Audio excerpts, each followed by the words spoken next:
Oh boy. Oh boy. Well, that was a disastrous third quarter and kind of second half, really, even though we kind of made a comeback at the end. But welcome to the Phoenix Suns at Sacramento Kings post-game live show with your host, Suns Geek.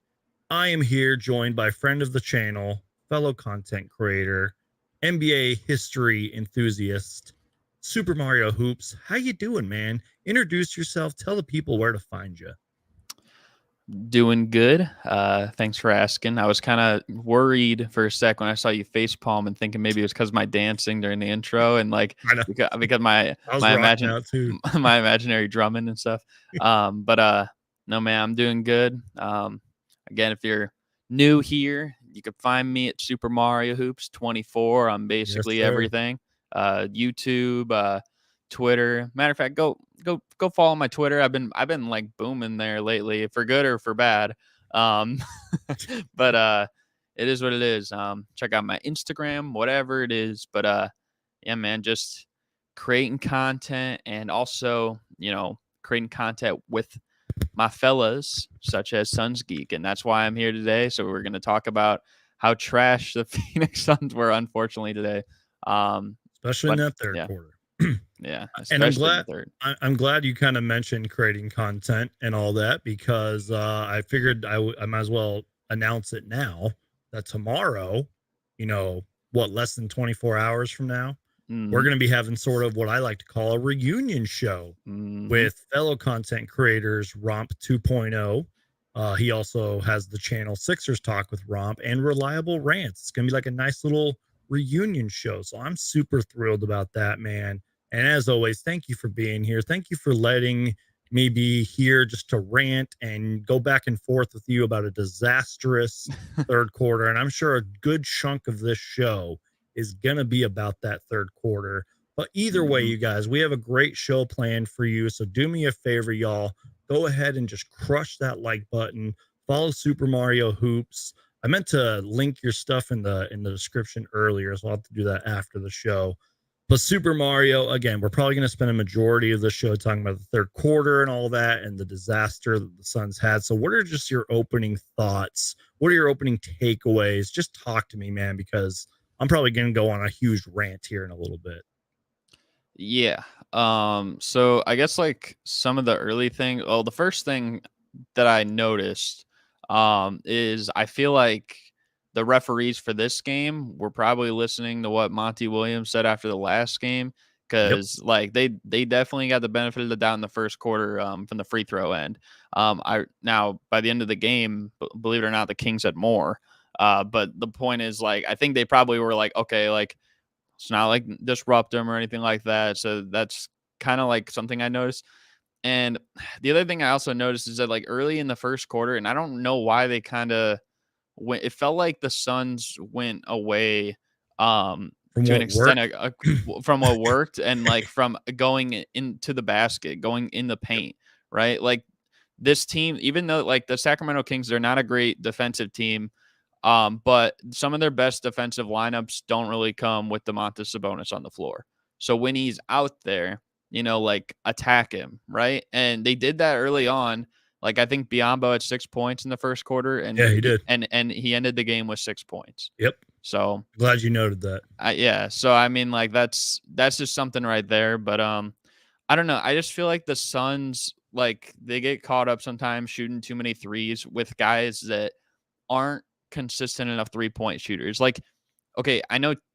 I will say Terrence Ross had a crazy game today, and I got to give him credit. He is a little up and down, though. So expecting him to shoot maybe 10 threes on a daily basis is pretty rare. Like, I'm willing to bet he probably will never shoot 10 threes again in a Suns uniform. But the point is, like, like you get Torrey Craig taking 3 threes, and then like a Kogi, a 3. I know Booker didn't make any today, but that's kind of rare. TJ Warren, I think of him more as like a slasher or like a mid-range, like proficient scorer. And then like Cameron Payne, I've always said Cameron Payne, I've told you this before about him, is that like I don't think of him as a point guard. I think of him as a combo guard. And like usually like people think like, oh, a combo guard is like just the 2 guard. They're the shooting guard. and sometimes they think of it as the same way. That's not what I necessarily mean by that. Like Cameron Payne is more so like I feel like a scoring guard than an actually like playmaking guard. But what I like out of his game when he attacks the basket, and I like his floater. Right, those are like the main things that I like out of him. But taking 3 threes tonight, he didn't make any, so I mean it is what it is. But I I don't know, like, and I don't know if I actually sent it to you during the game, but, for me, like, what I noticed is just the way the Kings were able to, like, get into everything on offense, and, I mean, they do have a great offense for a reason, this year, but it just felt, like, way too easy, right? Right. Like, the Suns today, they had 33 assists, and they had 12 turnovers, which isn't It's actually pretty good. bad. That's not too bad at all, Mhm. yeah. But what hurts them is that on the other side, the Kings had 29 assists and only 4 turnovers. That's like a 7-to-1 ratio, Yeah. right? Like, Chris Paul for his career has about like a 3 or 4 assist turnover ratio. That's like double the performance of an average Chris Paul game by everyone on the team, okay? Like, the whole team, right? So you're not going to win many games if you're not like forcing them like that. And early on, like it looked like the Suns like were actually playing really good defense, like I was like, I think they held them to what, like 24 in the first quarter or something. Yeah, 20. Yeah. Mhm. 20. But then like as you said, the third quarter came around, they gave up 45. Embarrassing. I Yeah. don't care what team you are. That's embarrassing, bro. And I honestly thought, I know like De'Aaron Fox did go down in this game, but I honestly thought, and this isn't like a um thing, I guess, like for the Suns, but I kind of thought they were gonna like collapse just because this guy's been Mr. Clutch all year. I think he should win the first ever Clutch Player of the Year award by the end of Hmm. the year. But the point is, like, he's been the guy they go to down the stretch of games. But what I will say is that also, the next best guy a lot of times has been Kevin Herter, and he definitely showed up tonight. He had 29 points, 9 rebounds, 5 assists, and 6 threes. Right, That's so nuts, dude. and he missed his last like 2 or 3 threes. So really he was like 6 for 9, but he ended like 6 of 12. But what I will say is that like this the Kings are such an interesting team because like I we're all the way through the season and they're playing so well, and they're so well like both at home and on the road over like everyone else in the West. Like they're probably the only team that has equal balance of dominance on both at home and on the road this year. But they don't have like a superb defense, but they can just like basically outscore you, Right. And Yeah. it's really interesting because I feel like we haven't seen a team like that, not even just for Sacramento, but In just hit a team in like that in a recent while. history. Yeah. Yeah. Mhm. Yeah. It's just like weird. But I think also though for the Suns, I mean, I get it too. Like I said, Terrence Ross had a great game. Yeah. TJ Warren played pretty well. Actually, Mhm. Jock Landale actually played pretty good. Yeah. But I feel like for the most part, like there's just kind of like uncertainty, like a little bit like with the offense. And Right. I know, and I get it because like, all right, we're waiting for Kevin Durant to come back. Oh, Kevin Durant's here. Up, he basically felt like slipped on a banana peel in warmups because he like his basically slipped on the wet floor or whatever, Yeah. and then it's like, well, now he's out again. Now there's no DeAndre Ayton, so it's like maybe like they don't know their roles. It's hard to define. I mean, this is a problem like we've seen kind of with the Clippers this year, where it's like they've had guys in and out, and like people don't know their roles. But Right. I don't know. Like I just don't know if 5 guys taking over 10 shots in a game like this. And I mean, 3 of them are kind of role players. It's just like, I don't know if you can like bank on that long term. And I get it. Like Kevin Durant's going to come back and he's going to get a decent amount of shots. But also, like, even when he was there, like, he wasn't like forcing anything or he wasn't being like overtly aggressive. Right. Like, I think the game against Dallas, he was, but those first 2 or 3 games or whatever, like he kind of was just like kind of filling the role and stuff like that, and it worked, against some bad teams, even my Bulls. Um, but I'm just like trying to think like how it's gonna work, and I still think maybe for the sake of best fit, like you try out Darius Baisley at the 4, like when Kevin Durant comes back, but I don't know. I overall, like, I'm just looking at some of these other guys for the Suns, and I feel like they need to step it up a little bit. I think Chris Paul needs to step it up, like, as a shooter, like a jump Yeah, shooter, a 3-point shooter too. I said this to you last year. It felt like he abandoned the 3-point shot, or like he basically was like running away from it. And it's not that he's a bad shooter, because I think for his career he's like, what, 37% or something like that. Like, it's actually pretty sounds about good. right. Especially for a guy who, he kind of was like before the game started changing too, like most of those years. So that's really impressive. But it just doesn't seem like he shoots them as much. And today he shot 5, which was the second most on the team, but he just wasn't making them. And so I don't know. Like, I feel like come playoff time this year, it's going to be most important for Chris Paul to be hitting those shots when you have Kevin Durant and Devin Booker around him, because he's played like in OKC, like where he was the primary guy. He played with Devin Booker in a finals run where he was like the secondary ball handler. Same thing with James Harden, right? LA he was running the show, New Orleans too. Well, here he's basically going to be like basically the third option in a way in terms of running the plays. Kevin Durant's going to get a lot of plays for him because he's the guy running um, the show essentially, and then Devin Booker's Devin Booker. So, I mean, it's going to be an adjustment period where you have to learn to play more off the ball, and I feel like that's just one key element that he has to keep continuing to do. But he's a Hall of Famer, so I expect him to play better, like in the next game. But I don't know. If I you want, just you can start talking. I just think that we haven't seen that take over Chris Paul. Even though he had Yeah. like what 16 points tonight, Mm, we haven't seen that clutch Chris Paul that we saw like last year and in 2020, 2021 and all that. We just haven't mhm. seen that. And I've even mentioned it. I even had to pretty much admit to myself that he is slowing down. I was talking to Reliable Rants about that last or the other day. I actually went on a pretty decent Chris Paul rant, both negatively and positively. But speaking of Chris Paul tonight, 32 minutes, 15 points, 13 assists, 5 for 12 shooting, only hit 1 3. And you were mentioning the threes. So let me go on my little third quarter rant here. And I think that you did a good job of kind of giving your thoughts on the game and your takeaways and all that. Let's just talk about that third quarter for a minute. And then we can kind of dive back into the first half because this literally was a tale of two halves. I mean, think about it. Think of how great the Phoenix Suns were in that first half. Not only were they playing good defense, was I did see you tweet that. And we were talking about how the Kings have one of the greatest offenses like in recent memory. And I knew they were going to come back, but not in the way that we witnessed it. I just figured, oh, the Kings are really good at scoring and they're going to come back in this game and they're one of the best teams in the league for a reason. But the way that the Phoenix Suns just came out physically and just were letting the Kings do whatever they wanted out there. And look, last game, I was bitching and complaining about the officiating. We saw Monty Williams get fined 20 grand for pretty much saying the same thing. But you know what?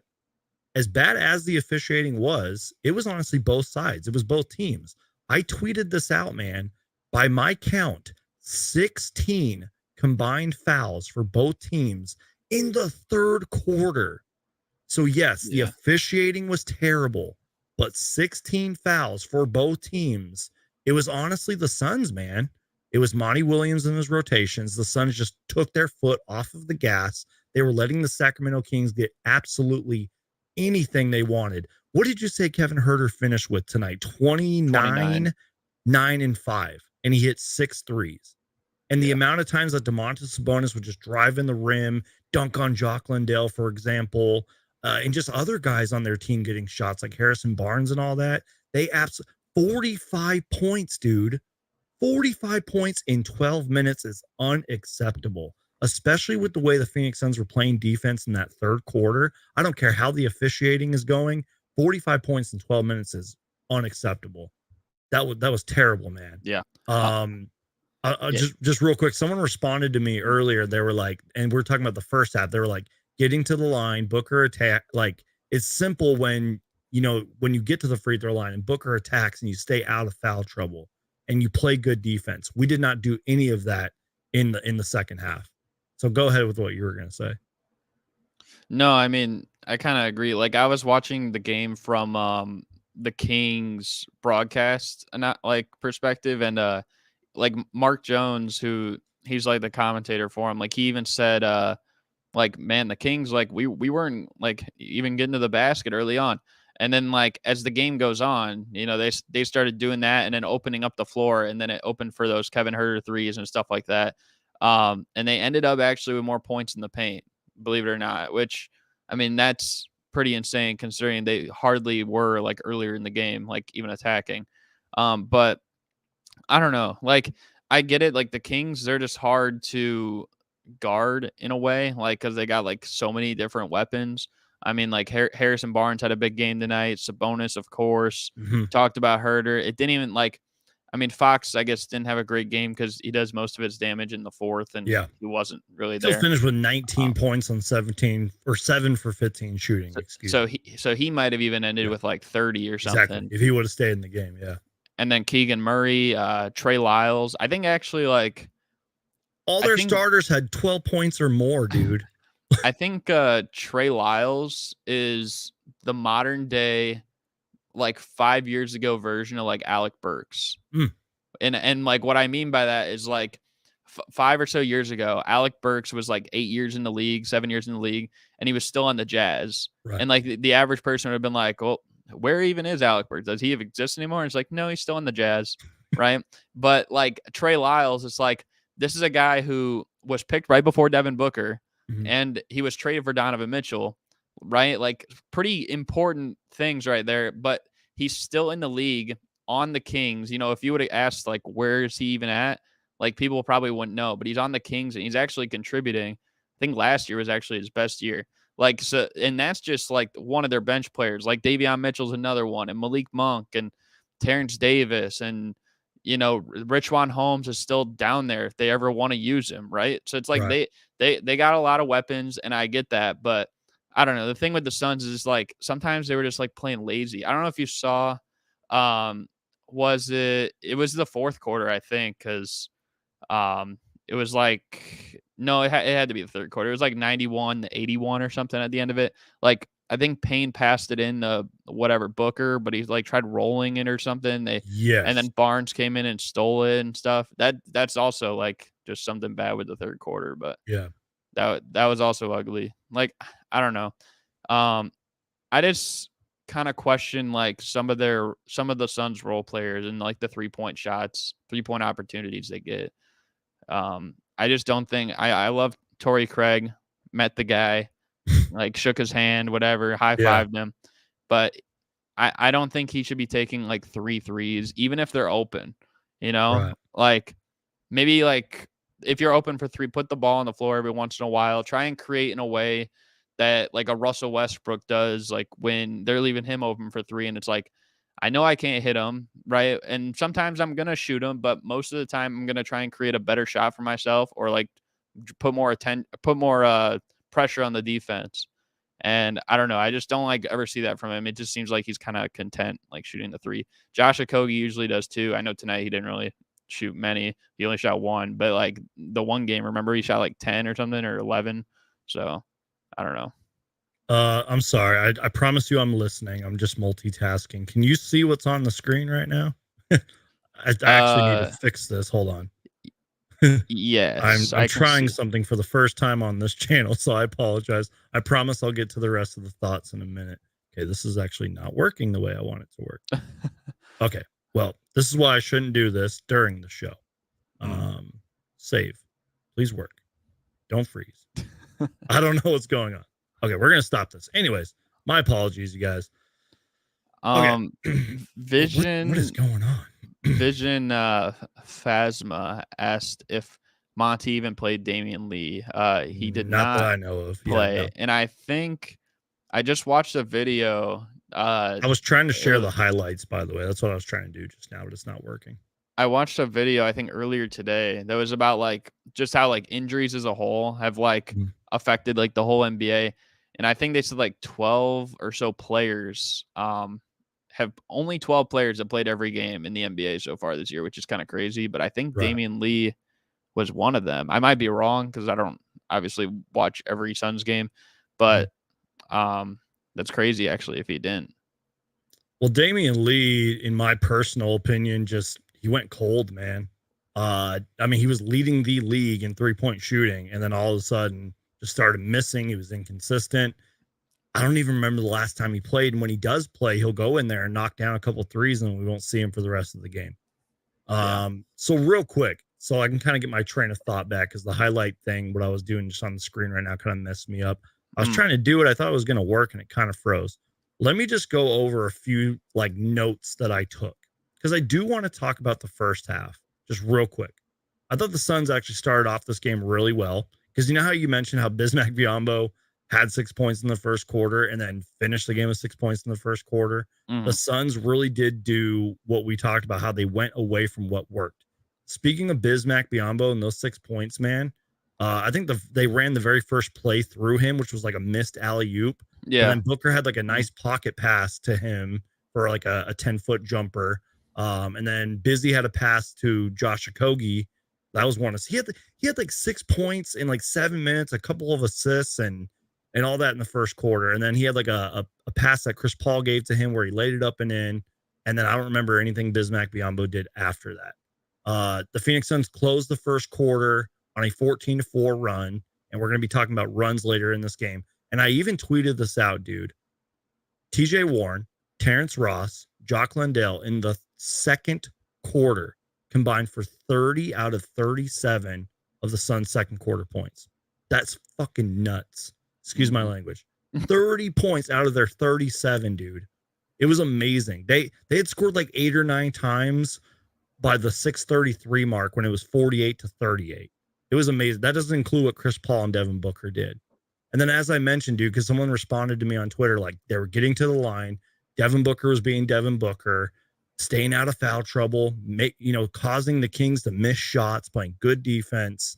And then I just do not know what happened, dude. And I really feel like we can blame the officiating, obviously. And I have some thoughts on the officiating. We can talk about that later or tomorrow or whatever. Yeah. But I really feel like even though the refs had their hand in this game, it was just a huge meltdown by the Suns. I mean, I think at one point the Kings were on a 22-5 run in that third quarter. And in the fourth quarter is just the same stuff. What's crazy, though, and this is why I don't understand basketball, is this was still a winnable game for the Suns. And I think you mentioned it, like the Kings obviously aren't good on defense. And maybe, I've said this multiple times, maybe great offense trounces great defense, but like this was still a winnable game. And the Suns shouldn't have been put in this position. They should have just had their bad meltdown in the third and then bounced back in the fourth quarter. And they didn't do that. Yeah. I mean, obviously we're missing Kevin Durant. We're obviously missing DeAndre Ayton. And this is just yet another game where DeAndre Ayton's value, even just his presence out there, could have been huge tonight. I'm not saying we would have won the game if we had KD and we had DeAndre Ayton out there, but it would have helped.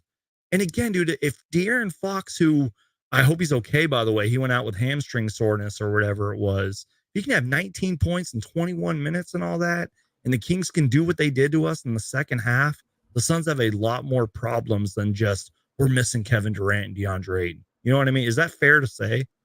Yeah. No. I think that's definitely fair to say. I don't know.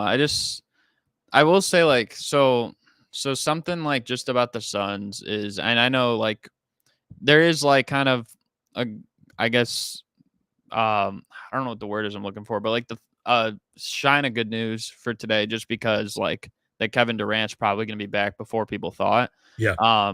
But at the same time, like this is a game that you'd want to get, especially if you wanted to like try and move up. I mean, the Kings they've been struggling the first few games like before this. Like I think they lost back to back. So you win tonight, it's like you move. I think you're like 4 games back then or something like that.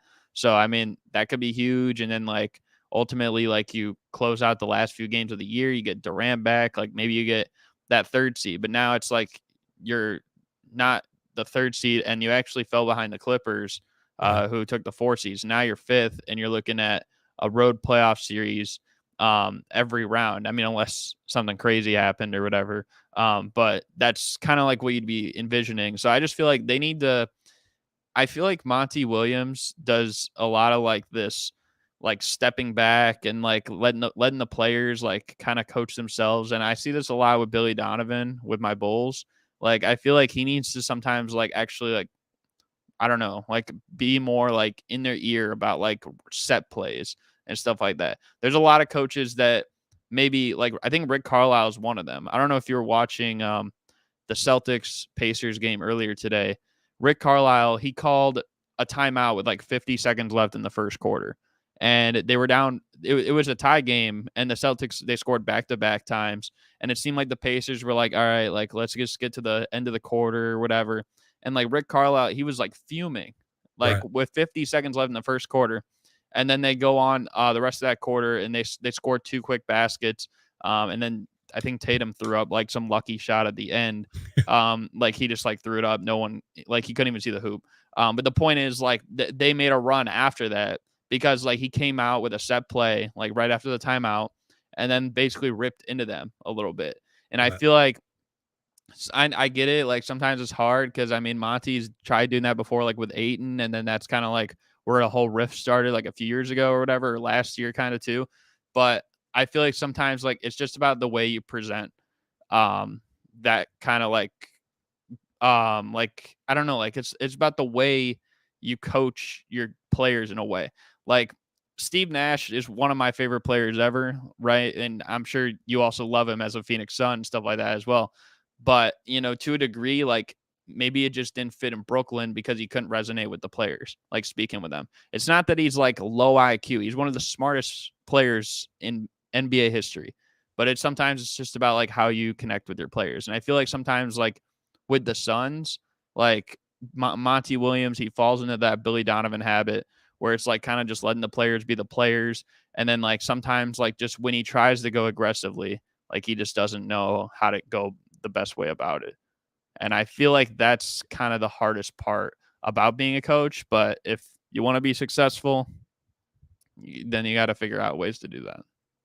Yeah, I've always said and sometimes this is a good thing, kind of like how we saw in the second quarter. I was like, sometimes Monty Williams trusts his players a little too much. In the Mm. second quarter, that was a really good idea. I mean, dude, when Jock Lindell, TJ Warren, and Terrence Ross are combining for 30 points out of your 37, that's a pretty damn good thing. But then we went away from everything that was working. I And what literally thought Devin Booker was DeRozan today because I'm like I'm watching the Bulls and I'm watching like when Donovan's like, "Here you go, DeMar, And save one us," thing, right? one thing I'll say though is even though I'm like totally overhyping that first half the Suns had, and yeah, Booker had his 32, 8 rebounds and 5 assists, by the way, on 10 for 16 shooting. But look at the Mhm. Kings, dude. We kind of talked about DeMontis Sabonis. He was 1 rebound and 1 assist shy of a triple double. He had 27, Yeah. 9, and 9. He only missed 5 shots. Harrison Barnes had 23 points. Harrison Barnes, by the way, he's only 30 years old. Do you know that? Like, it feels like he's so much older than Yeah. he is. So he And kind of still fits their timeline in a way. don't like see, I know people look at the Kings and they're still kind of in shock because of how they played because they're like, "Oh, they're the Sacramento Kings, like they're Yeah, never making the playoff." Don't sleep on them like from an experience standpoint, exactly. right? Because Mhm. like Harrison Barnes, NBA champion, Domantas Sabonis, been to the playoffs multiple times. Kevin Herter, been to the conference finals. The guy he was the best player in game 7 on the Hawks that Mm. pushed them to the conference finals. If I might remind you, because Trae Young didn't play good that game. John Collins was okay, I think, but Herter was the biggest reason they won. And then you got other guys in here like Davion Mitchell's an NCAA champion, and then like Yep. Trey Lyles. I mean, I mentioned He's him. He been in the hasn't league come, for a long time. and he's been on the playoffs a Yep. few times. Terrence Davis Terrence was on the Davis. Yep. Raptors when they were really good, and he had a key part in there. Malik Del- Monk, Rashawn Holmes, Alex Dellavedova is a Len. Mm-hmm. champion, Mm-hmm. right? So they got experience, and I didn't even mention Mike Brown, but they Yep. have experience. It's not just because they're wearing a Sacramento Kings uniform that they don't have experience. Like they do have experience, and that's why you can't like. I guess they might have one of the most like not just as a unique team, like I said earlier, because of the way that they can beat their opponents or go on stretches, but they have one of the most unique combinations of a lot of their guys like have some experience, but they also have a decent amount of guys that don't have any. And that might be the best way going into the playoffs because it's like some of those guys are hungry. You know, it's going to be easier for them to like grow in a way. Like, it's different from like when the Knicks made it a few years ago, and like Derrick Rose was like the only guy with experience, and he's like the only guy who played well. And then like Julius Randle struggled, and RJ Barrett struggled and stuff. Like, it's a little different than that because like they have a mix. So what I mean, I will say about the Kings though, just the way they play, I feel like it's going to be really hit or miss in the playoffs. But I don't know, man. What are the Suns going to do about that? You know? I just think, I don't know. This is where I'll kind of use the whole KD and DA excuse. And Booker's got to stay healthy too. I don't know if you saw, but Booker had like something around his wrist, kind of around his hand too. Suns got to stay healthy, man. And we clearly are going to need a lot of fixes next year. Like, I don't know if a lot of these guys are going to be on the roster next year, even though I do feel like a lot of these guys are on good deals. I'd be surprised if a lot of these guys are on the team next year. I just honestly believe, man, it's all about consistency. And it's honestly all about rotations as well. Monty Williams playing, like, we need a consistent 9 or 10 guys entering the playoffs, and we need to figure out who those guys are as soon as possible. I was talking to Reliable Rants about this the other night. I was like, dude, I wish we had like an extra 10, 15 games just to discover what this roster is. It's all about consistency with this team. I was even saying this last year, dude. Before we even got KD, I was like, I want to see the Suns play a solid 40 out of 48 minutes from like Suns basketball, because we saw what happened in that first half, dude. We were kicking ass. Like, we just need consistency on this team. We got to stay out of foul trouble. We got to start making some damn threes too, man. I mean, dude, I don't know if it was Booker or somebody hit their third three like late in this game. Like, I was surprised we finished with, how many threes did we finish with? 9. It says 9. I was surprised we finished with 9 threes in this game. It yeah, I didn't think even you're thinking feel of like Ross, it, man. like for the threes. Yeah. The 3-point shot has got to start going down. That's kind of why I was talking about Damian Lee earlier, because he was leading the league in 3-point percentage and stopped. Just all about consistency, man. We got to figure out what 10 guys are going to take us into the playoffs. Got to get better on defense. We got to stop fouling. I think our defense is terrible, man. I don't really know if that answers your question, but I'm just pointing out all the Suns' flaws from a fan's opinion. Hey, man, Romp even told me, he told me a couple months ago, actually, in DMs. He's like, Suns Geek better watch out for when Damian Lee goes through that cold stretch and he starts questioning what is he even doing out there. So yep. I guess. And Romp was right, and that's why he's going to be on the show tomorrow. You guys, I don't know if you guys are. I hope you guys are enjoying this show, but I'm telling y'all, tomorrow's going to be an amazing show because we're having a reunion show with Saturday Night Live with my guy Super Mario Hoops. I don't know which way I'm pointing, but with my guy Super Mario Hoops, Romp 2.0, Reliable Rants. It's going to be amazing. That's why I'm not drinking tonight, because I'm going to save it for tomorrow. But and by the way, you guys, we're already 35 minutes in, so I need y'all just to crush that like button. That way you guys can hear me rant and complain about the Phoenix Suns. I don't even remember the last time we won Super Mario. I'm serious. Like, even the Magic game felt like a loss, and we won that game. Real quick, though, improvised segment here. This is something I do want to talk about, and we can kind of save this for later, too. And we'll get your final thoughts and everything, and we'll move on because we got lots more to talk about. But real quick, I meant to mention this to you in our private chat, but I completely forgot. And we've sort of talked about the officiating tonight. I just want to show you this. This was obviously prior to tonight's game. This comes from Suns Lead on Twitter. He tweeted, and keep in mind, this was the Lakers game. This is the Suns' last 6 games, obviously prior to tonight. So first the Lakers 20-46, Monty Williams getting fined $20K for that. 24-36, not too bad against the Thunder. The Magic 17-23, the Bucks 16-37, the Warriors 22-24, and then versus the Kings, this was obviously a while ago, 22-37. Tonight, though, I did want to talk about this. 22 free throw, or we went to the line 29 times, made 22, 70, pretty much good for 76%. So 22 for 29. The Kings got to the free throw line 28 out of 32 times, 87.5%. I don't know if you have any thoughts on that. We don't have to really spend too much time ranting about the officiating and all that. But I just wanted to show you that. I was even tracking it pretty much by quarter. That's why I mentioned I was like 16 fouls in the third quarter combined. Uh, So I just wanted to get um, your thoughts, if you have any thoughts on this. yeah, the first thing I'll say is I even addressed the Laker game. I think that that was one of the most rigged games of the season of Facts. recent history. Preach. Anyone watching, I still remember.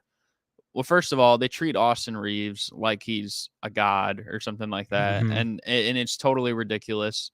I don't remember when it was in the game, but there was a play literally when Booker was guarding him, and he pump faked. Booker literally wasn't moving at all. He just stood there, and Right.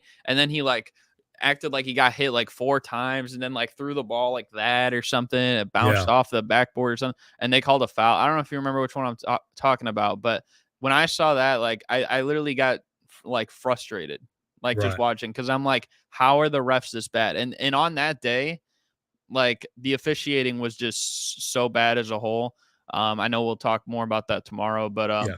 what I will say is, like, I mean, in all fairness, I mean, some of these, like maybe the Magic one Yeah. or Some of them the are pretty Warriors, close. like they're Yeah. pretty close. And to be fair, I believe the Suns, I think they lead the league in fouls per game, if I'm not Right. mistaken.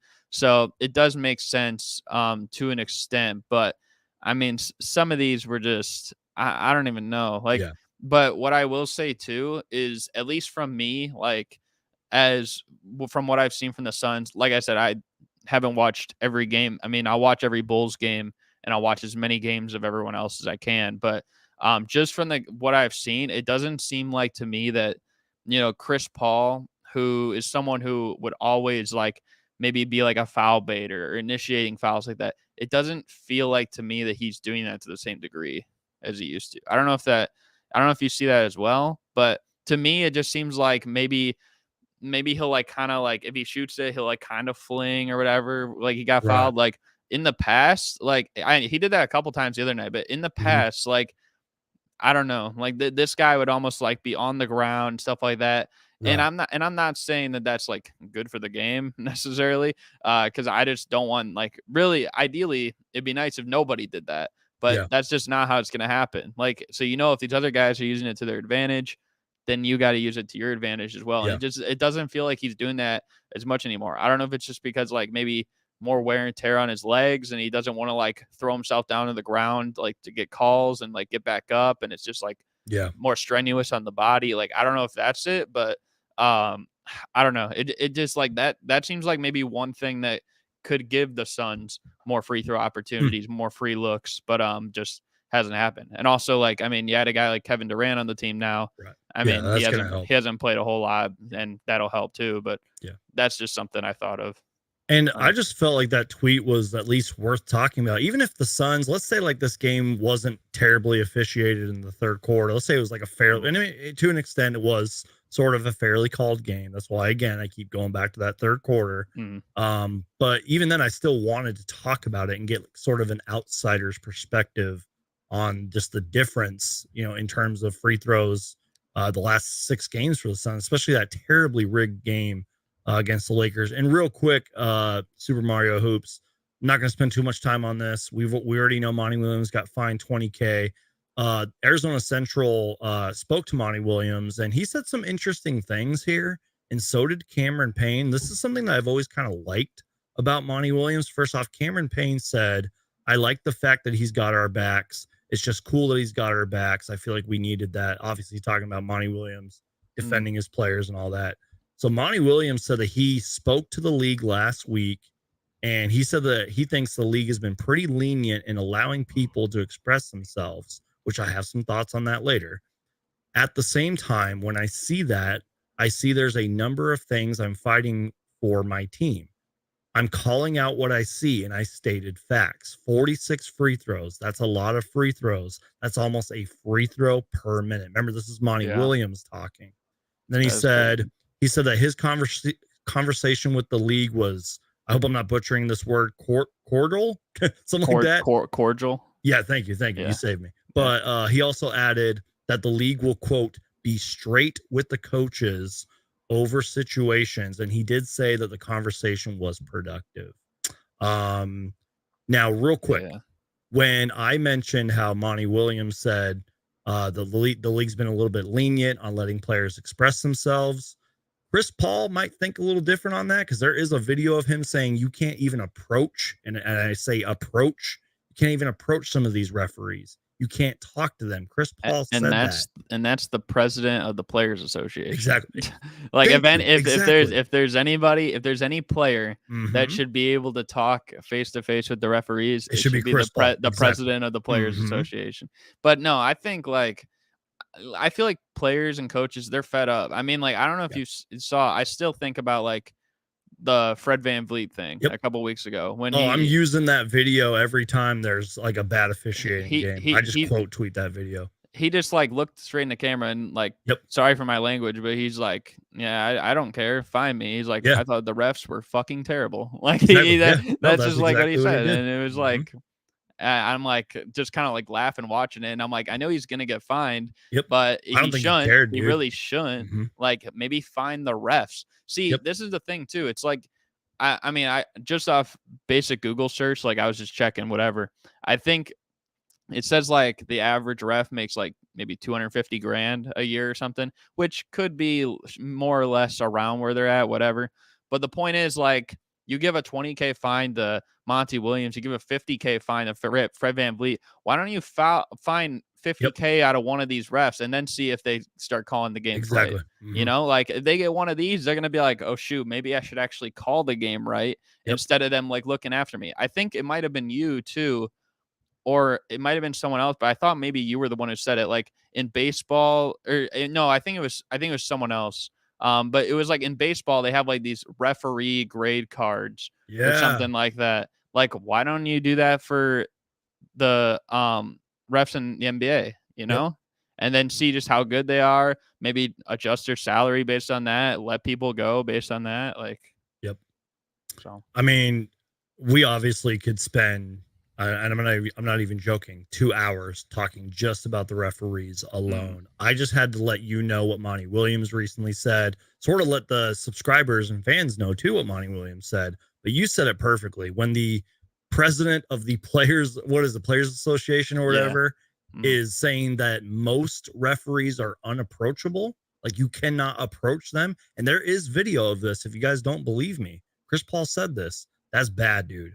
And if But I will say, I'm sorry to cut you off. No, Monty Williams made a good point too. Now, maybe this is just from a coach's perspective. It's probably a lot different being an actual player.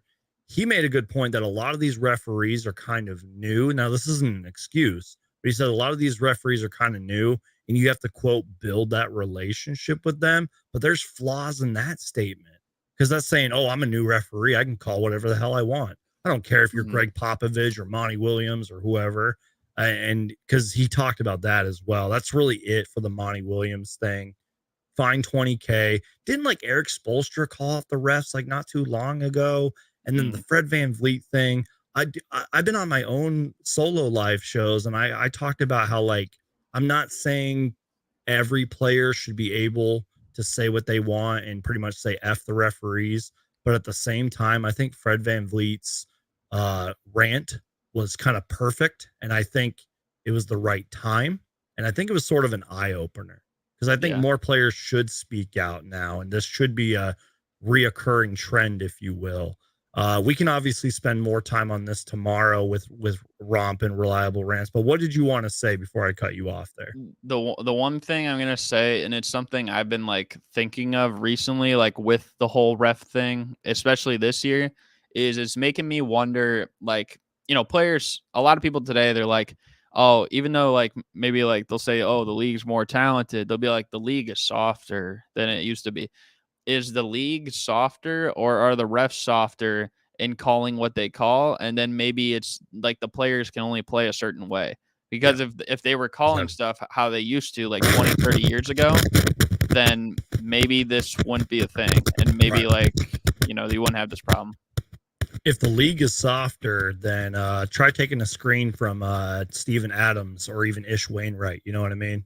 If the league is really that soft. I mean, try taking a charge from Giannis Antetokounmpo. Shout out to Torrey Craig because he's done that. You know what I mean? Like, it is still a physical league. Like, sure, Wilt Chamberlain's not out there. You know what I mean? Or Shaq. but it's We're still taking a a very charge from Embiid. Kobe White did that the other day. He was on the ground for 10 minutes. exactly, dude. These are physical monsters. So yeah, but I do get your point though. It's Mhm. this is we can literally talk about this for hours. I had to talk about the Suns side of it, what Monty Williams said, and there was even a quote in there. Believe this or not, Chris Paul. I mean, maybe he just said it just to say it, but he's like, and he's not wrong. He said that the refs really do have a rough job or a tough job, and he's right. I mean, I wouldn't want to be a referee, dude. That would suck. Like you literally have to check 10 different players on the court at all times and Mm. it'd be insane. So It makes me worry, like, for like with these rumors of expansion, and yeah, like there's just so many, like it's not just like that there's like newer refs, but there's like more refs now too. And like if the league expands, like they bring the Sonics back or add a team in Vegas or whatever, Kentucky, like they're gonna have to probably get more refs. And then it's like you're gonna build more relationships. And then are all the new refs gonna set the new tone for the refs that come after that? And then I don't even know like what it's gonna look like then, you right. know? So So real quick, I can't believe we've gone 48 minutes without talking. an NBA game. Yeah, right. Exactly. I just want to get to a couple of stats because I've kind of already talked about how great the Kings were. I mean, that they were fantastic, and this was a really high scoring game, especially in terms of percentages. I mean, even though the Suns had a terrible second half, the Suns shot 54%, dude, and the Kings shot pretty much 53%. High scoring game, and this was a game where there was like what 22 threes combined by both teams or something like that. Well, Mm. 22 or 23 threes combined or whatever it is. I mean, 9 threes for the Suns, 13 for the Kings. But I can't believe I've gone like 49 minutes or whatever it is without talking about Terrence Ross, who had 30 points in 27 minutes on 11 for 16 shooting with 6 made threes, dude. Like I at least have to talk about him for a couple of minutes. A lot of that was like coming off of screens, just getting wide open. Chris Paul had one play where he kind of took the ball up and he sort of waited a little bit. Terrence Ross kind of went to the corner and Chris Paul just zipped it to him, wide open three. He was just cooking tonight. He is the definition of streaky. And I just had to give him his Yeah. flowers, man. Also, real quick, I mean, Jock Landale, for the time that he played before they kind of went away from him, he had 17, 6, and 3 on 8 for 11 shooting. And a lot of that was just picking and rolling, diving and just crashing the rim and being aggressive, man. I thought he was really good. And I mean, TJ Warren sort of had a rough start to the game, but finished the game with 15 points, 3 rebounds, 7 for 13 shooting, 5 fouls. Yeah, I he was just like had to get, 1 for 5, I think, at yeah, one point. So exactly. Yeah. he must have finished like 6 of 8. Yeah. Like that's pretty good. And real quick, Josh Okogie, just real quick, didn't have the greatest stat line, but he had 1 block on Domantas Sabonis, which has to be one of the blocks of the year for the entire NBA. That was amazing. That's all I wanted to talk about on the Sun side. I kind of already mentioned Chris Paul with the 15 and 13. We all know what Devin Booker does. He's amazing. He almost ended what's his name, Metsu's career when he almost dunked on him early in the game. Yeah. Any takeaways from the Sun side of things before we kind of get your final thoughts here? I feel like I said most of them, but one thing I will say that I haven't yet is I thought the rebounding disparity was pretty good in the Suns' favor today, actually. Like they were plus 10 over Sacramento. And the other thing is like they had 12 offensive rebounds and the Kings for the game had 5. Like the Suns had, I think they had 5 or maybe they had more than 5 in the first quarter alone. You know, like I saw Chris Paul, he snagged one from like the free throw line and brought it down. And then like I think Okogie got like 1 or whatever, something like that. That was like a tough one to get. Yeah, he's a machine when he grabs rebounds. Yeah. So like they were crashing the offensive glass, especially in the first half, mainly the first quarter. Big on that too. I hate when the Suns have a bad rebounding night. They were great tonight. Well, and usually like it seems like most of the time that's one of their biggest weaknesses is that they can't rebound. So like they rebounded pretty well today. Now, granted, like the Kings don't have like a true center. I know like Sabonis has played there, but I still kind of think of him as like a power forward build. You know what I mean? Maybe a point forward. Just saying. Didn't he win the skills challenge once, or am I tripping? Think so, yeah. But I mean, to be fair though, the Suns like they don't really have like they don't have a true dominant center like Yeah. right now. Because like no offense to Biyombo, but he's just not that. I mean, he only had like 3 rebounds today. He had the Well, least amount that's of because they rebounds. went away from him early on in the game. Who knows He what he would have finished with? he had the least amount of rebounds of every starter, and yeah, I know that's even part of it, but you know, like they didn't have like DeAndre Ayton. Like if Ayton's playing, maybe they win by 15 in the rebounding battle, or Right. you know, maybe they get like even 3 more offensive rebounds, and that creates like 4 more points and something like that, you know. So Right. Real quick, Bismack Biyombo, I thought actually did a damn good job on Anthony Davis the other night. I was talking to Reliable Rants about that. I mean, AD is going to get his numbers, but I thought Biyombo actually did really good. Okay, Super Mario. So here's what we're gonna do, man. We're gonna get your final thoughts on this game. And then we're gonna look at the standings, if you will. We can talk about that for a little bit. And then I want to kind of pay a tribute to the late great Willis Reed. We're gonna have a quick mhm. little trivia segment, and then we can probably just wrap it up because you and I both got a big show tomorrow, which I'm super excited about. So, any final thoughts just in terms of this game? Don't go anywhere, subscribers and everybody in the chat. We're still gonna go for probably like 20, 30 more minutes, if you will. So, Um, I don't know if I have any more thoughts. I just hope that like the De'Aaron Fox injury isn't too bad yeah, because me too. I want to. It's not even just like the fact that you don't want to see anyone injured, but it's like you really don't want to see someone injured like that when it's like this team hasn't accomplished this in forever, and Yeah, it's like even though they haven't like clinched yet, like they're gonna make the yeah, playoffs. Like yeah, they have 2 more wins yet to do it, and even then, like these other teams would have to go perfect. Like they're gonna be a playoff team, so exactly. like you want to see them at least at their best and maybe like put on a great show for their Yeah, fans. So, exactly. but Like, yeah, obviously, I'm not gonna. I mean, I'm a Suns fan, but I like a good NBA story, dude. You know me. I like mhm. the underdogs. I like the teams that have the bright future, as I always say. And like I And say I'm too, I'm rooting for the Kings, man.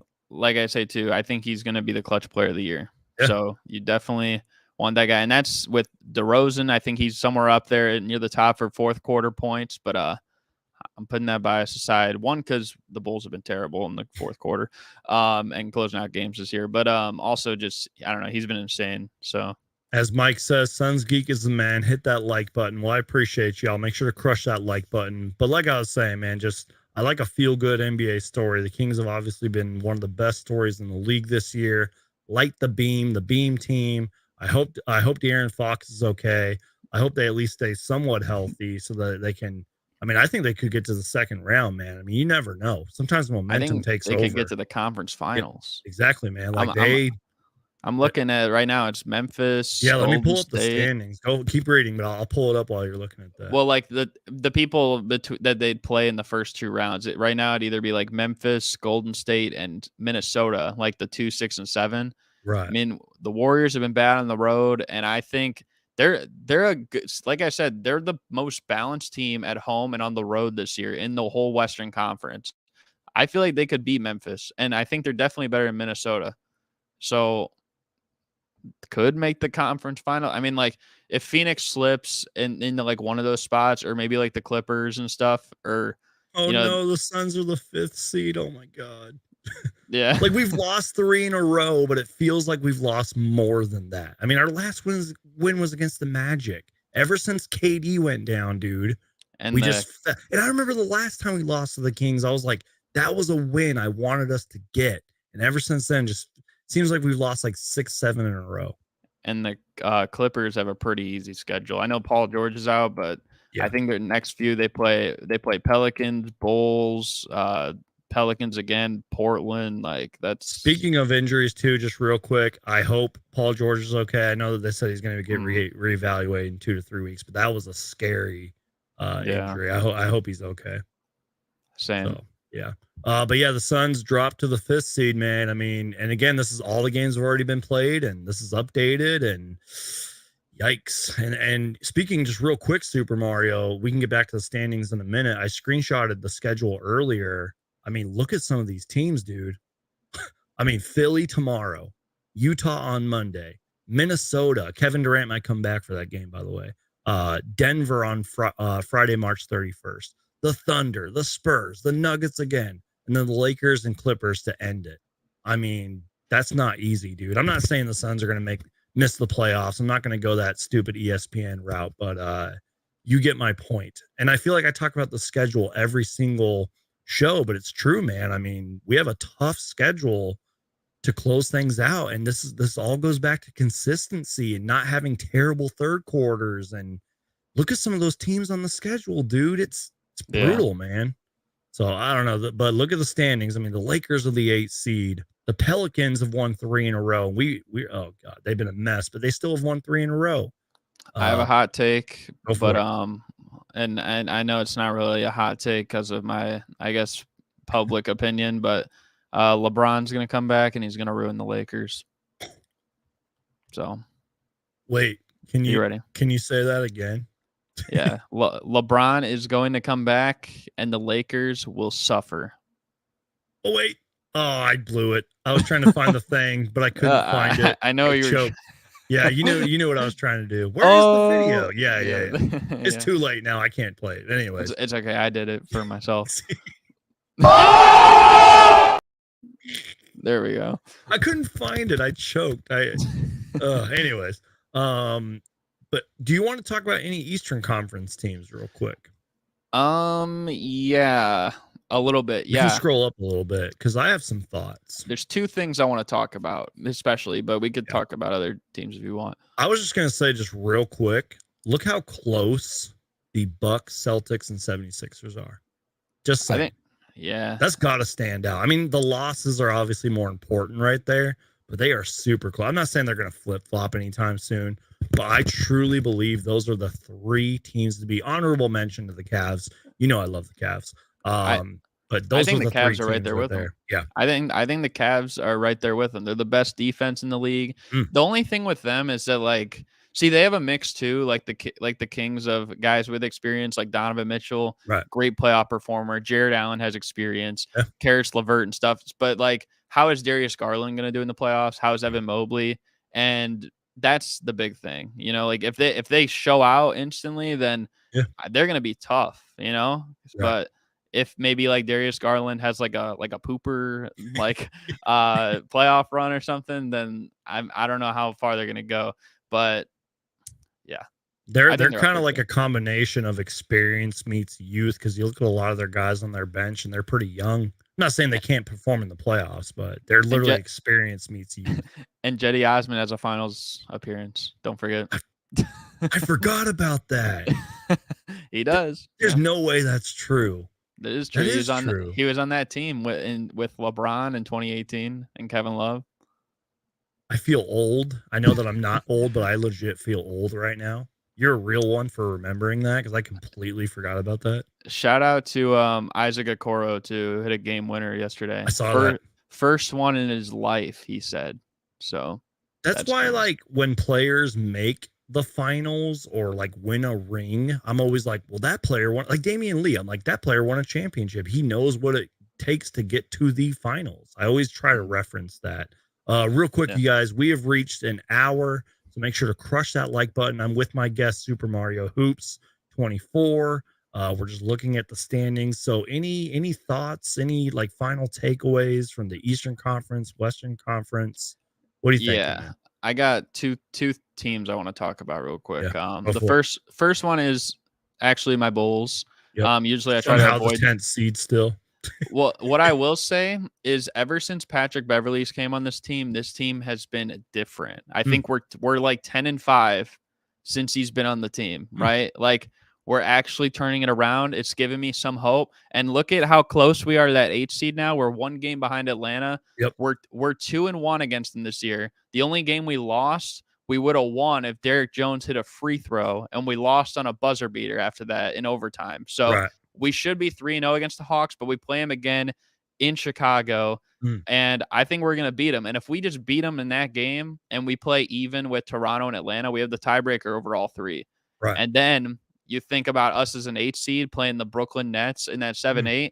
I think we could win. You know, we have the season series on them. So you see us at 10 right now. Don't be surprised if we end up 7th. And if we can end up 7th, I would be okay with that. I predicted us beginning of the year we'd be 7th. So this would be like the ideal turnaround. They've upset me a lot this year, so I don't know if it's going to happen, but We just need DeMar to be 100%, which I think he's fine. He probably was just kind of getting a rest day because Portland sucks, let's be honest. But I don't know. Kobe White also has played really good lately. Like, Right. he's emerging in a sense to a two-way player. But that's kind of all I wanted to say about the Bulls. And then the other team I wanted to talk to you about is, I guess we could talk about it now. With the thing I sent you in private chat. Oh yeah. Let's do that. So earlier today, there was a I'm gonna tweet. pull it up in a minute, but keep going. Earlier today, there was a tweet that came out by NBA Central, and it was, let me see who it was by again. It was by Bill Simmons. Yep. And you can see it there. It says there's Jimmy and Spo and Bam and Riley lurking every April, like Michael Myers. You know how the movie ends, and you'll probably survive, but you'll also probably be standing in your burning house covered in blood. Any Jimmy Butler team scares the shit out of me. Okay. And follow me on Twitter, by the way, you guys, at Suns Geek. And first of all, like, I don't think there's any Heat fans in here, so I can, like, calmly say that the Heat aren't doing anything this year, by any means. And the other thing I said too is that I think Jimmy Butler is becoming the most overrated, like, star player, like, in basketball. And what I mean by that is because, like, he's had moments like the 2020 finals and, like, even to an extent last year, but he's also had bad moments like getting outscored by Bryn Forbes in the playoffs, or with my Bulls when we were up 2-0 and then Rondo goes out and he throws up stinkers for the next 4 games. And then he was terrible in Minnesota. That game 7 where he hit that layup or whatever to tie the game against Kawhi on his shot. He was terrible that game. In 2014, he was actually even worse. Like, that was the year he was supposed to take a jump, and he played worse in the playoffs that year than he did in the regular season and shot worse too. So all this thing where the thing I'm getting at is I see people every day criticize DeMar DeRozan, even though last year in the playoffs he put up a career high 41 points, right? He still gets, hate for that. I see Paul George, he still gets hate for him in the playoffs, even though he almost single-handedly took out the big 3 Heat twice, and he led the Clippers to their first ever conference finals appearance when there was this whole curse on them, and he still gets hate for that. I see Damian Lillard, who's had multiple series-winning shots. He has the record for most threes in a playoff game, of anyone ever. More than Curry, more than Reggie, more than Ray, anyone. Right. He has the record. And he has the best, according to Game Score, he has the best single performance in any playoff game by any player ever. Wow. Think about that. I know that. Yep. So, but he still gets hate. Why? Yeah. Because none of them have a ring and none of them made the finals. And people say, well, Jimmy's made the finals and he's all this and all that. Okay. I want people to realize that you can't use how far you get, like, necessarily as, like, we're this level team in the league, right? I'm sorry. This comment from some great podcaster guys named the Suns Jam Session Podcast. I've never heard of them, but I've heard, they're pretty good, according to sources. I love you, Suns Geek. Like, love you. Thanks. I mean, I love you guys too, but anyways, go on. No, so what I was saying is, like, you can't use how far a team gets necessarily as how good a player is, how good a team is, right? If that was the case, then you're basically using the logic saying that the 2021 Hawks were better than Nets that year with KD, Harden, and Kyrie. You're saying that the 2018 Rockets that won 65 games weren't as good as the Cavaliers who made the finals that year when it was basically LeBron and Tristan Thompson and, like, a 36-year-old Kyle Korver. Or you're saying the Kings team that got robbed against those 2002 Lakers, you're saying they're not as good of a team as the Nets who got steamrolled by the Lakers in the finals. You see what I'm getting at? So it's like, right. I hate when people are like, oh, this guy made it to the finals, so he's better than them. Or like, oh, he put up, like, stats or something like that. Okay, he put up stats. His guys were injured all around him. Who else was going to put up numbers? Kelly Olynyk, Myers Leonard? Like, who else was going to do that in that series? They didn't win. They weren't going to win, and they probably went to one anyways. As an unbiased fan, they probably went to one anyways if they were all healthy. So my point is, I said this on Twitter. I said that I think Jimmy Butler is the most overrated player of all stars right now in the league because they treat him like he's won multiple titles. They talk about him like he's a Bill Russell or a Kawhi Leonard or a Giannis or a LeBron or a Jordan. He gets so many comparisons to Jordan. It's like, Right. oh, the same mentality. He's not. He hasn't won on any level unless we're counting the Olympics. But if that's the case, then Melo's a champion too. And Karl Malone's a champion too. And Patrick Ewing's a champion too. Charles Right? Barkley.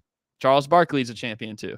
So that's my little spiel. I was really upset about that today because everyone came after me. I told Suns Geek, I think one of the replies I had, it got 250,000 views. Yeah, I was trying to Right. find that. It's not like popping. Usually it pops up, but it's not like it was. I think it was a response to somebody. And to be fair, I did troll on that one. But after that, I was trying to talk realistically with people and how he's overrated. Like, I think the thing I said is like, no one's scared of a guy who doesn't have a ring.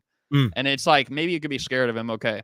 But like, he's simply never won on any level. And if people are going to hold Paul George or DeRozan or Damian Lillard or whoever to a certain like standard, they hold Kevin Durant to a higher standard. And he has 2 championships and 2 finals MVPs.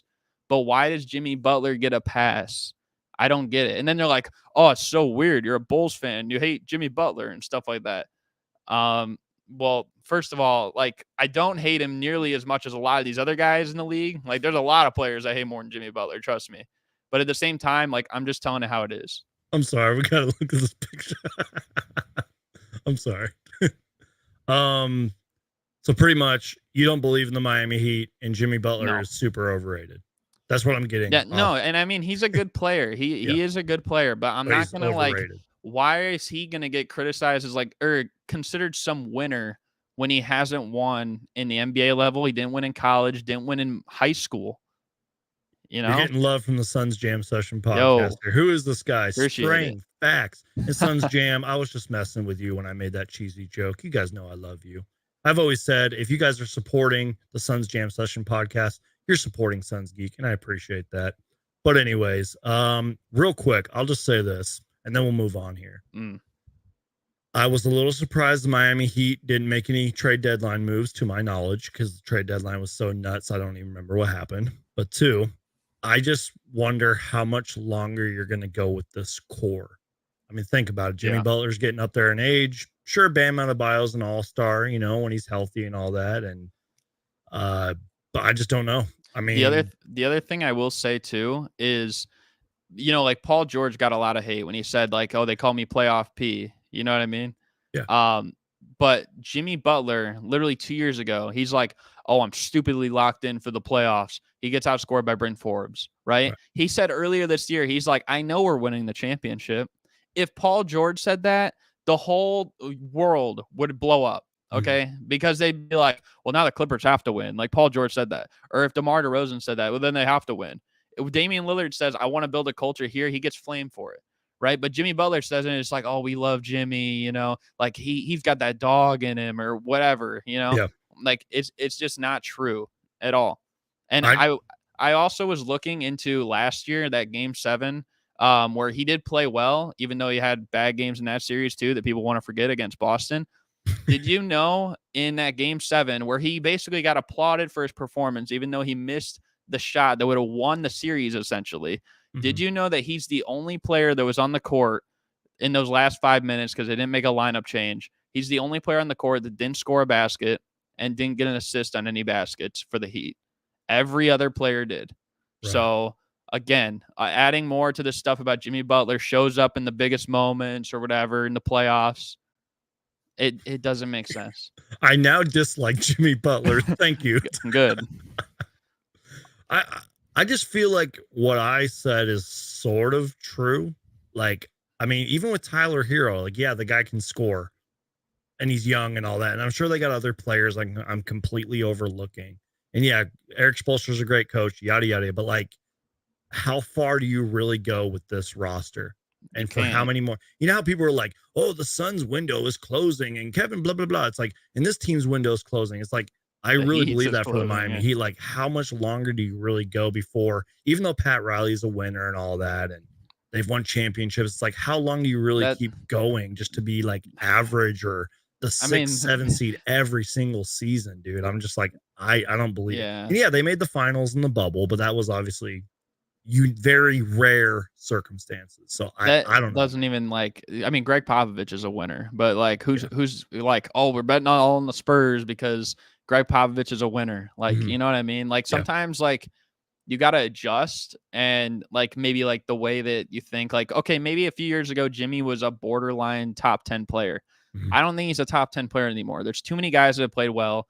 You know, Devin Booker's improved since, Donovan Mitchell's improved since, John Morant, Shea Gilgeous-Alexander. There's so many guys that I feel like have elevated their game. Like I saw a thing too earlier today.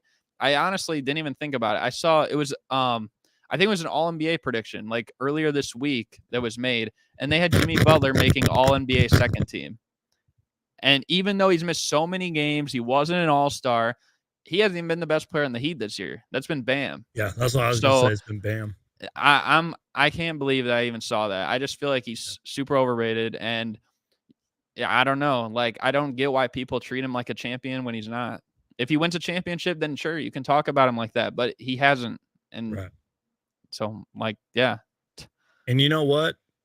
Going on the completely other side of the road here, I've seen a lot of I don't know if discourse is the right word, but a Mm, lot of debate on Kevin Durant and was the trade worth it, and Kevin Durant this and Kevin Durant that. Well, at the end of mm, the day, Super Mario Hoops, isn't the goal of playing in professional basketball to win a championship?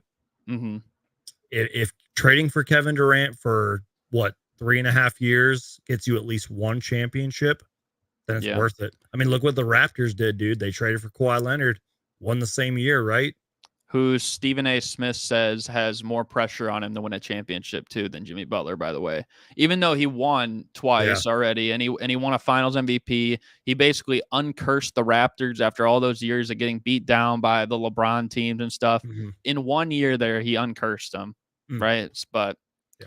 I don't know. I guess he has more to prove than Jimmy Butler. I guess these other guys like Kevin Durant, it makes no Yeah. sense. That's my Like, point, though. I'm just like, if the Phoenix Suns win a championship with Kevin Durant, the trade was worth it. And it's all yeah. about winning championships in this league. And Devin Booker would finally have a ring and all that stuff. The Suns would have a ring after 55, 56 years, however long it's been. So They'll still find a um, way to say that he has more to prove or something than exactly, yeah. a They'll guy still, like yeah. Jimmy Butler. Like, Devin Booker is going to be like a Hall of Famer in the year like 2030, whatever it is. And people are still going to be like, Devin Booker needs to do more, blah, blah, blah, blah, blah. So I'm used to it as a Suns fan by now. But we are going to do our final segment here, everybody. oh boy.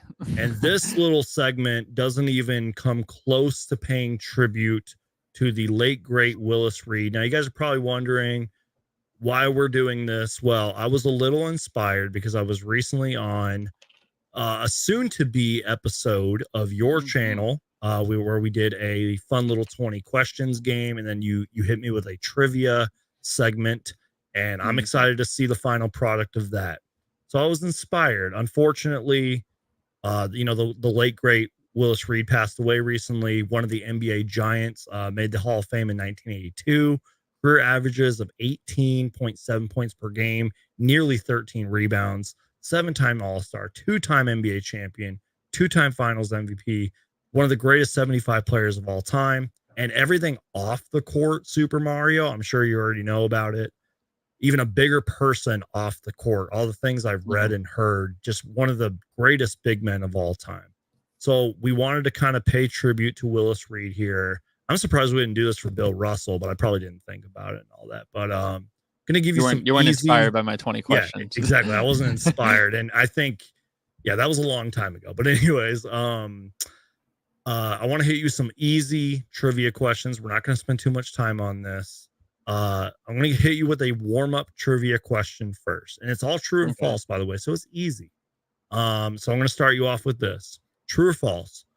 And there are some thoughts after the question, but true or false? Willis Reed was drafted in 1964.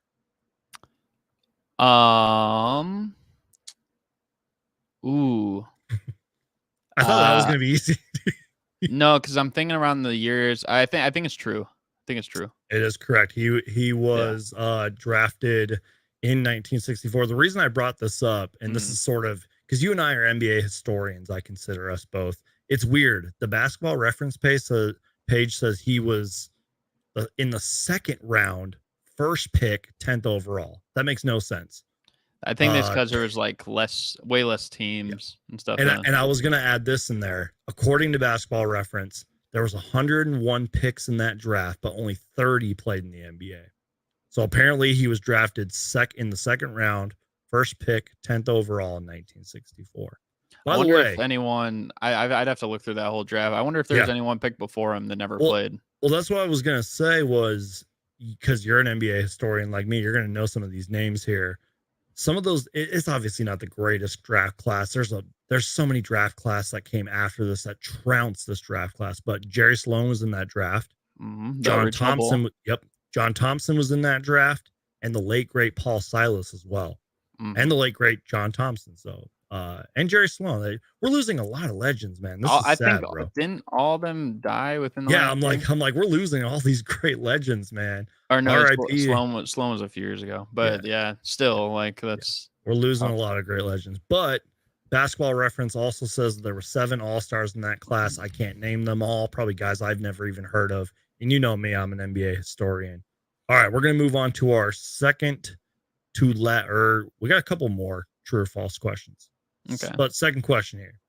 True or false, Willis Reed played in 650 NBA games. Okay. I don't know off the top of my head for this. I mean, I know Willis Reed, but I don't know him like that. How many do you say? True or false, Willis Reed played in 650 NBA games. I'll tell you this, he didn't really play his last and final season. He had like a knee injury or something. I mean he had injuries. So I'm thinking like 650.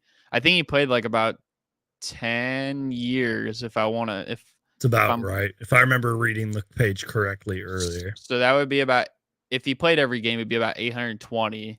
So I'm trying to think. Don't think too hard about this. Don't think too hard about That's probably about where it is. I'm just gonna say true. It's true. 650 NBA games is that's what the NBA reference page or Basketball Reference page says anyway. That's about 3/4 of the game. So I feel like that's about fair. I mean, obviously he had that historic, game 7. I think it was a knee injury. I think it happened in game 5, but he came back for game 7, the hobble on the court and all that. But pretty much, he last season didn't even play. Then he retired and all that. Hall of Fame in 1982. All right, next one. True or false? Don't think too hard about this one. True or false? 7 straight All-Star appearances for Willis Reed. That's true. Yep. Pretty much his rookie year up until maybe his 3rd or 4th final seasons and all that. Yeah, I know that. I was looking a lot into him, and I think he made it. I think the last year he made it was like the year after he won MVP or something like that. That sounds about accurate. And so final question here, or final true or false, if you will. True or false, Willis Reed's best statistical game, according to Basketball Reference, was 27 points and 33 rebounds. True or false? So like when you say best statistical game, you mean like by game score or? Yeah, just like final score, final box score. And do you mean like, so like his highest, so you just, okay, so like that's like the highest game score, like not like his career high or anything like that. Yeah, no, this is just one game. Like in one single game, true or false, Willis Reed had 27 points and 33 rebounds in 48 minutes. True or false? I feel like, so he had years where he'd average 20. I know that for sure. So 27 sounds low, but 27 points. Right. I know. And I'm like, is the 33 rebounds enough to cover that? That's the tough part. You know what I mean? I'm gonna say false because the other ones were true. Wait for it. You said false is your final answer? Yes.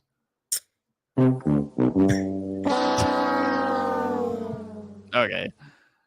February 2nd, 1971. Oh, I didn't mean for that to play twice. February 2nd, 1971, 27 points, 33 rebounds in 48 minutes. And then he had another game where he had 34 points and 30 rebounds in 48 minutes. Crazy. So which one's better then? Oh, the first one, the February Really? 2nd, 1971. Yeah, that according to Basketball Reference was I the greatest game I ever feel played. he must have like a lot of assists or something in that game because I feel like I would take the 34 and 30 over the 27 and 33. I kind of thought of that too, but I was like, according to Basketball Reference, that's his number one. But And I'm surprised. I wonder what his like career high is because I'm surprised if he doesn't have like more games where he like scored a lot and like right, rebounded a lot too. What year was that you said? 1971, February 2nd. So that was like the last year he was an all-star probably or something. Yep. Yeah, that's crazy. Well, even though this little trivia game doesn't scratch the surface of Willis Reed's Hall of Fame career, rest in peace, Willis Reed, and rest in peace to Bill Russell and Jerry Sloan, all these great NBA legends on and off the court that we've lost. I thought that was a fun segment. And again, I was inspired to do that because I was recently on your show waiting for the final product of that little trivia show and all that, the 20 questions that you got coming in the future. I can't wait to see the final product of that. So Super Mario Hoops, any final thoughts, man, as we get out of here? Because I think we've gone long enough. We got a big show planned for less than 24 hours from now. Can't wait for that. So any final thoughts, man? No, I'm glad you had me on. Also, am I tripping or did we like switch places? Like, oh yeah, we switched places. Yeah, we did. I was gonna say, I'm like, we're gonna do it again right now. Ready? Whoa. Yeah, I'm like, I didn't think I was on that side. Sorry. No, it's fine. Whatever. But no, I'm glad I could be on. Looking forward to tomorrow. To be back with, Romp and, one of you guys will probably be upset. And then also reliable rants. And I'm sure I'll probably get into like a good beef with him, like just like last time. I think the last time we were all on wasn't it like the finals or no, it was that thing before last season that we did, right? That like show in August before last season. Oh yeah, I did a preview, like a pre-team preview thing. Yeah. Yeah, it was like it's Bulls, literally Lakers, Suns. Think of how much the NBA's changed since then. Good God. Yeah. Somehow Billy Donovan's still a coach. I'm like legit like hyped for tomorrow. Like 4 great NBA minds all on one show. I consider us all to be friends. It's going to be awesome tomorrow. And then Sunday, the Bulls will defeat the Lakers. Please. Looking forward to it. We need every Lakers loss. We need every Western Conference team to lose right now. Mike says, great show. Catch you tomorrow, Suns Geek. Well, I will catch everybody else tomorrow. Very excited for tomorrow. Cannot wait. Make sure to crush that like button, y'all, if you're watching this later. Leave your thoughts, comments, and everything below. Get ready for tomorrow's show. I'll make sure to add your channel and stuff to the link down below. Super Mario Hoops later in the description and all that fun stuff. Follow me on TikTok if it doesn't get banned. Follow me on Twitter and Instagram, all that fun stuff. You guys make sure to subscribe. I love you guys. God bless you guys. Stay safe. We'll see you in like less than 24 hours. Peace out. And win or lose, no matter what, go Suns. Peace.